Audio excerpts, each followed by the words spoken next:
നിൻ്റെ കയ്യിലിരിക്കുന്ന പൊതിച്ചോറിങ്ങി തന്നേരെ ഞാൻ കഴിക്കട്ടെ, നിനക്ക് വിശക്കാതിരിക്കാനുള്ള മന്ത്രം പറഞ്ഞു തരാം എന്നുള്ളത് പോലെ ഈ ഓഹരി ഇങ്ങനെ കൈമാറ്റം ചെയ്യപ്പെടുന്നു എന്നുള്ളത് കൊണ്ട് അവരുടെ ലാഭമെല്ലാം ഉറപ്പിക്കപ്പെടുന്നു. ഇത് അദാനിയുടെ കൈശയിലേക്ക് ഈ പണം വരുന്നു എന്നുള്ളത് ശരി. ഈ പണത്തിൻ്റെ മൂല്യത്തിൻ്റെ വർധനമുണ്ടായിട്ടുള്ളത് പൊതുപ്പണം കൊണ്ടാണ്. വിസിൽ എന്നുള്ള മറ്റൊരു നമ്മുടെ സ്പെഷ്യൽ പർപ്പസ് വെഹിക്കിളിൽ ഇത് നൽകുന്നതായിട്ടുള്ള അത്തരം കാര്യങ്ങൾ വെച്ചുകൊണ്ടാണ്. ഇപ്പം ഇവിടെ വാസ്തവത്തിൽ ഇത് ഈ സംസ്ഥാന ഗവൺമെൻറ്റിൻ്റെ പ്രധാനപ്പെട്ട സ്റ്റേക്ക് ഹോൾഡർ ആരാണ്? അത് കേരള സംസ്ഥാന സർക്കാരാണ്. ഇതിൻ്റെ സെക്കൻഡ് ഫേസിൻ്റെ ഉദ്ഘാടനമെല്ലാം നടക്കുമ്പോൾ ഒരു കാര്യം, ഇന്ത്യ ഗവൺമെൻറ് 1 രൂപ പോലും നൽകിയിട്ടില്ല. നയ പൈസ എന്ന് ഞാൻ പറയാത്തതാണ്, അതില്ലല്ലോ. ഇപ്പോൾ 1 രൂപ പോലും വിഴിഞ്ഞത്തിന് ഈ സെക്കൻഡ് ഫേസിൻ്റെ കാര്യത്തിനെ സംബന്ധിച്ച്, ഒരുപാട് വികസനത്തിനെ സംബന്ധിച്ച്, വികസന പരിപ്രേക്ഷ്യത്തെ സംബന്ധിച്ചെല്ലാം അത്തരത്തിൽ BJP-യുടെ നേതാക്കൾക്ക് പലതും പറയാൻ കഴിയും അല്ലേ? അഭിമാനിക്കട്ടെ, നമ്മൾ കേരളീയരാണെന്നുള്ള നിലയിൽ അവർക്കും ആ അഭിമാനത്തിൽ അതെല്ലാം പങ്കെടുക്കേണ്ടത് തന്നെയാണ്. നല്ല കാര്യമാണ്. 1 രൂപ പോലും രണ്ടാം ഫേസിലേക്ക് നൽകിയിട്ടില്ല. ചർച്ചയിലേക്ക് എ സമ്പത്ത്, നിലപാടുകളുടെ നൈരന്തര്യം ഒരു പ്രധാനപ്പെട്ട കാര്യമാണല്ലോ. അതിൽ ആശയക്കുഴപ്പങ്ങൾ ഉണ്ടാകുമ്പോൾ സ്വാഭാവികമായിട്ടും ജനത്തിന് സംശയം തോന്നും. പ്രതിപക്ഷത്തിരുന്നപ്പോൾ 2015 വിഴിഞ്ഞം പദ്ധതി അദാനി മുഖേന നടപ്പാക്കാൻ ഉമ്മൻചാണ്ടി സർക്കാർ കരാർ ഒപ്പിട്ട സമയത്ത് കടൽ കൊള്ള എന്നാണ് അന്നത്തെ പ്രതിപക്ഷം പിണറായി വിജയന്റെയും VS അച്യുതാനന്ദന്റെയും ഒക്കെ നേതൃത്വത്തിൽ പറഞ്ഞത്. അതിനുശേഷം ഇടതുമുന്നണിയുടെ സർക്കാർ വന്നു, വിഴിഞ്ഞം പദ്ധതി തുടരുകയാണ് ചെയ്തത്. അതല്ലാതെ വേറെ മാർഗമില്ല. താങ്കൾ നേരത്തെ വിശദീകരിച്ചല്ലോ. അതിനുശേഷം വിഴിഞ്ഞം പദ്ധതി കേരളത്തിന്റെ സ്വപ്ന പദ്ധതിയായിട്ടാണ് അവതരിപ്പിച്ചത്. LDF കഴിഞ്ഞ 10 കൊല്ലം കേരളത്തിന്റെ ഭാവിയിലേക്കുള്ള താക്കോലായിട്ടാണ് വിശേഷിപ്പിച്ചത്. നിങ്ങൾ ഈ 2026 മെയ് മാസത്തിൽ ഭരണം ഒഴിഞ്ഞു. പിറ്റേ മാസം മുതൽ അത് വീണ്ടും കടൽ കൊള്ളയായി മാറില്ലല്ലോ. അങ്ങനെ സാധിക്കില്ലല്ലോ. ഒരു കടൽ കൊള്ള, അതിനുശേഷം പരിശുദ്ധം, അതിനുശേഷം വീണ്ടും കടൽ കൊള്ള എന്ന മോഡിലേക്ക് പോകാൻ പറ്റില്ലല്ലോ. ഈ MSC കമ്പനി വന്നതാണല്ലോ ഇപ്പോഴത്തെ പ്രശ്നം. MSCയുടെ വരവുമായി ബന്ധപ്പെട്ട് ദേശാഭിമാനിയിൽ 1 മാസം മുമ്പ് വാർത്ത വന്നു എന്നുള്ളത് മാത്രമല്ല, ആ വാർത്തയുടെ ഊന്നൽ കൂടി ശ്രദ്ധിക്കണം.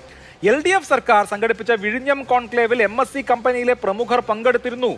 പിന്നെ 24,000 TEU കണ്ടെയ്നർ വരെ വഹിക്കാൻ കഴിയുന്ന വൻകിട കപ്പലുകൾക്ക് അനായാസം വന്നു പോകാമെന്ന സവിശേഷതയാണ് വിഴിഞ്ഞം തുറമുഖത്തെ അനന്യമാക്കുന്നതെന്നൊക്കെയാണ്. LDF സർക്കാരിന്റെ കാലത്തെ വിഴിഞ്ഞം കോൺക്ലേവിൽ തന്നെ MSC പങ്കെടുക്കുകയും ഇവിടെ ഒരു ടെർമിനൽ ഓൺ ചെയ്യാൻ അവർക്ക് ആഗ്രഹമുണ്ടാവുകയും അതനുസരിച്ച് അവർ ആ ആലോചനയുടെ കൾമിനേഷൻ എന്നുള്ള നിലയിൽ ഇപ്പോൾ ആ ഓഹരി കൈമാറ്റത്തിന്റെ ഘട്ടത്തിലേക്ക് കടക്കുകയും ചെയ്യുന്നു. ഇത് നേരത്തെ തുടങ്ങിയ പ്രോസസ്സല്ലേ? പൊടുന്നനവേ ഒരു മംഗലാപുരം യാത്രയെ അഴിമതിയൊക്കെ എങ്ങനെയാ വരിക?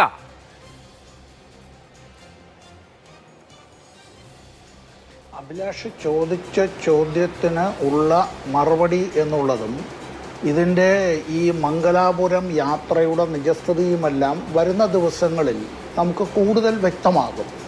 അത് വ്യക്തമാകുന്നതിന് ഞാനുൾപ്പെടെയുള്ള LDF-ൻ്റെ പ്രവർത്തകരോ വക്താക്കളോ അല്ല ഞങ്ങളുടെ നേതാക്കളോ എന്നുള്ളതിനപ്പുറമായി കോൺഗ്രസിൻ്റെ നേതൃത്വത്തിൽ നിന്ന് തന്നെ ഇക്കാര്യങ്ങളെ സംബന്ധിച്ച് നമുക്ക് കൂടുതൽ വിശദാംശങ്ങൾ അത് അനധിവിദൂര ഭാവിയിൽ ലഭ്യമാവും എന്ന് പ്രതീക്ഷിക്കാം. വിഴിഞ്ഞത്തെ സംബന്ധിച്ചുള്ള കാര്യത്തിൽ ഇവിടെ ഞാനിത് തുടക്കത്തിൽ ചില കാര്യങ്ങൾ പറയാനിടയായത് അതിൻ്റെ നാൾ വഴികൾ നമ്മുടെ പ്രേക്ഷകർ അറിയണം എന്നുള്ളത് കൊണ്ടാണ്. ഇതിൻ്റെ 2015 ഓഗസ്റ്റ് 18 ഇത് ഒപ്പുവയ്ക്കുന്ന സമയത്ത് അഭിലാഷ് ഇതിൽ ഏതാണ്ട് 7,200 ശിഷ്ടം കോടി രൂപ, അത് ഏതാണ്ട് 7,300 കോടി രൂപയുടെ വാല്യുവേഷനൊക്കെയാണ് അന്ന് അത് നടത്തിയിട്ടുള്ളതെന്നാണ് എൻ്റെ അറിവ്. Subject to correction. ഇപ്പോൾ ശ്രീ കേശവനടക്കമുണ്ട്, അദ്ദേഹം ഈ കാര്യത്തിൽ ഒരു ഫിനാൻഷ്യൽ എക്സ്പെർട്ട് കൂടിയാണ്. ഇപ്പോൾ ഈ അദാനിയുടെ കമ്പനിയുടെ 49% ഓഹരി കൈമാറ്റം ചെയ്യുന്നുവെങ്കിൽ അത് എത്രായിരം കോടി രൂപയുടേതാണ്. ഈ ഓഹരിയുടെ വളർച്ച ഉണ്ടായി എന്നുള്ളത് ഇത് ഈ നമ്മുടെ ഈ ധനകാര്യ വിദഗ്ധന്മാരായിട്ടുള്ള ആളുകൾ പറയാറുള്ളൊരു പദപ്രയോഗമുണ്ട്. അത് ഞങ്ങൾ ഇനിയിപ്പോൾ ഏതെങ്കിലും പ്രത്യയശാസ്ത്രത്തിൻ്റെയോ അല്ലെങ്കിൽ ഇടതുപക്ഷക്കാരായിട്ടുള്ളവർ ഞങ്ങൾ മാത്രം ഉപയോഗിക്കുന്ന ഒരു പദപ്രയോഗമല്ല. ഈ വിൻഡ് ഫോൾ പ്രോഫിറ്റ് എന്ന് പറയും.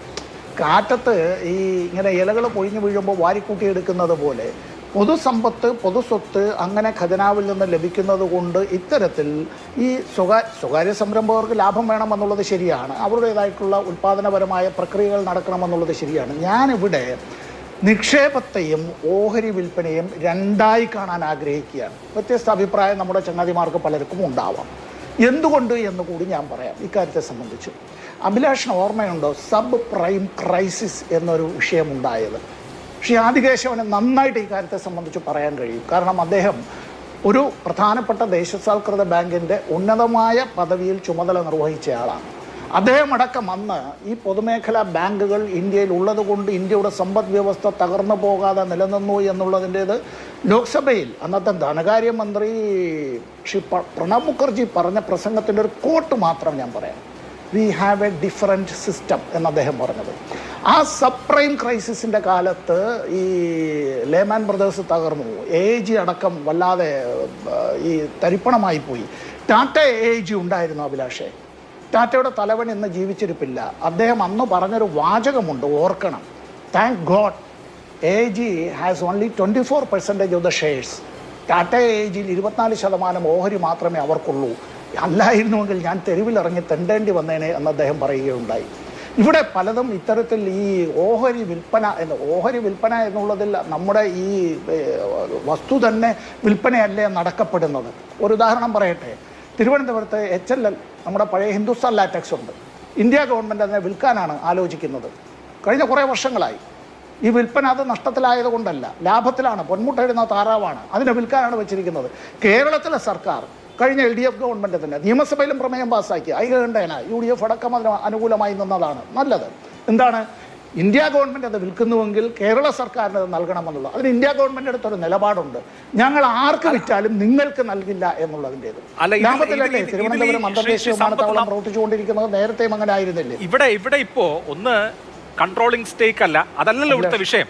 എൻ്റെ പ്രധാനപ്പെട്ട ഒരു ചോദ്യം, ഇപ്പോൾ MSC എന്ന് പറയുന്ന കമ്പനി താങ്കൾ തന്നെ പറഞ്ഞതുപോലെ 13,000 കോടി ഇവിടെ ഓഹരി വാങ്ങാനായിട്ട് ഇൻവെസ്റ്റ് ചെയ്യണം. 13,000 കോടി കേരള തീരത്ത് ഇൻവെസ്റ്റ് ചെയ്ത MSCക്ക് അത് വിജയിപ്പിക്കണം എന്നല്ലേ താല്പര്യം ഉണ്ടാവും, അല്ലാതെ അത് കളഞ്ഞിട്ട് പോകണം എന്നായിരിക്കില്ലല്ലോ. അപ്പോൾ അത് ഗ്യാരണ്ടി ചെയ്യുന്നത് വിഴിഞ്ഞം പോർട്ടിന്റെ സക്സസ് ആയിരിക്കുമല്ലോ. 2034 മുതൽ 1% തുടങ്ങി സംസ്ഥാന സർക്കാരിന് റവന്യൂ വിഹിതം കിട്ടേണ്ടതാണ്. അപ്പോൾ 2034-ലും 35-ലും 36-ലും ഓരോ % വെച്ച് കൂടി ഗവൺമെന്റിന് വരുമാനം കിട്ടുന്ന ഒരു പദ്ധതി, ലോകത്തെ ഏറ്റവും വലിയ ഷിപ്പിംഗ് കമ്പനി അവരുടെ ഒരു ടെർമിനൽ സ്ഥാപിച്ച് ഇവിടെ മെച്ചപ്പെട്ട് നടത്തിയാൽ സംസ്ഥാന താല്പര്യം എങ്ങനെയാണ് സംരക്ഷിക്കപ്പെടാതിരിക്കുക? നമുക്ക് പണമല്ലേ കിട്ടൂ. ഒറ്റ വാചകമേ ഉള്ളൂ അതിന് മറുപടി. ഒറ്റ വാചകമേ ഉള്ളൂ അഭിലാഷേ. നമ്മളെല്ലാം കേട്ടിട്ടുള്ളൊരു വാചകമുണ്ട്, നിന്റെ കയ്യിലിരിക്കുന്ന പൊതിച്ചോറിങ്ങി തന്നേരെ ഞാൻ കഴിക്കട്ടെ, നിനക്ക് വിശക്കാതിരിക്കാനുള്ള മന്ത്രം പറഞ്ഞു തരാം എന്നുള്ളത് പോലെ. ഈ ഓഹരി ഇങ്ങനെ കൈമാറ്റം ചെയ്യപ്പെടുന്നു എന്നുള്ളത് കൊണ്ട് അവരുടെ ലാഭമെല്ലാം ഉറപ്പിക്കപ്പെടുന്നു. ഇത് അദാനിയുടെ കീശയിലേക്ക് ഈ പണം വരുന്നു എന്നുള്ളത് ശരി. ഈ പണത്തിൻ്റെ മൂല്യത്തിൻ്റെ വർധനമുണ്ടായിട്ടുള്ളത് പൊതുപ്പണം കൊണ്ടാണ്. വിസിൽ എന്നുള്ള മറ്റൊരു നമ്മുടെ സ്പെഷ്യൽ പർപ്പസ് വെഹിക്കിളിൽ ഇത് നൽകുന്നതായിട്ടുള്ള അത്തരം കാര്യങ്ങൾ വെച്ചുകൊണ്ടാണ്. ഇപ്പം ഇവിടെ വാസ്തവത്തിൽ ഇത് ഈ സംസ്ഥാന ഗവൺമെൻറ്റിൻ്റെ പ്രധാനപ്പെട്ട സ്റ്റേക്ക് ഹോൾഡർ ആരാണ്?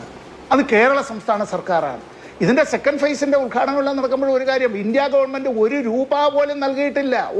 നയ പൈസ എന്ന് ഞാൻ പറയാത്തതാണ്, അതില്ലല്ലോ. ഇപ്പോൾ 1 രൂപ പോലും വിഴിഞ്ഞത്തിന് ഈ സെക്കൻഡ് ഫേസിൻ്റെ കാര്യത്തിനെ സംബന്ധിച്ച്, ഒരുപാട് വികസനത്തിനെ സംബന്ധിച്ച്, വികസന പരിപ്രേക്ഷ്യത്തെ സംബന്ധിച്ചെല്ലാം അത്തരത്തിൽ BJPയുടെ നേതാക്കൾക്ക് പലതും പറയാൻ കഴിയും അല്ലേ? അഭിമാനിക്കട്ടെ, നമ്മൾ കേരളീയരാണെന്നുള്ള നിലയിൽ അവർക്കും ആ അഭിമാനത്തിൽ അതെല്ലാം പങ്കെടുക്കേണ്ടത് തന്നെയാണ്, നല്ല കാര്യമാണ്. 1 രൂപ പോലും രണ്ടാം ഫേസിലേക്ക് നൽകിയിട്ടില്ല. അപ്പോൾ ഇതെല്ലാം കേരളത്തിൻ്റെതാണ്. അതുകൊണ്ടാണ് കേരളത്തിലുള്ള എല്ലാവർക്കും, ഈ കേരളീയരായിട്ടുള്ള എല്ലാവർക്കും ഇതിനെ സംബന്ധിച്ചുള്ള ആശങ്കയുണ്ട്. ആ ആശങ്കയാണ് ദൂരീകരിക്കപ്പെടേണ്ടത്. അത് കക്ഷി രാഷ്ട്രീയത്തിൻ്റെ ഒന്നുമല്ല. അതുകൊണ്ടല്ല അത് കാണേണ്ടത്. ആ കണ്ണടയിൽ കൂടിയേ അത് കാണേണ്ടതില്ല.